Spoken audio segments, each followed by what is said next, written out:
หลังจงฟังจากใจสายฟ้าให้กายลมมัดดีจงลืมรักที่อย่ามีหรือดีอะไรต่อไป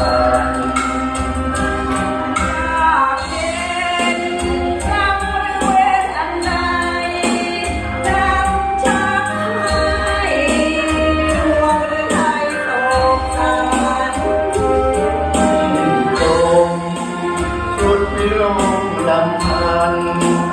บุญไม่เปลี่ยนเพียงพันแล้วรานวิภัยโอ้รักที่ผ่านเป็นฝันชั่วคืนฉันพอตื่นก็ดับคืนหายไปร้องไห้ปล่อยให้ดวงใจล้าวระเริงอยากเห็นกรรมหรือเวรอันใดชักให้ดวงและใครโศกสั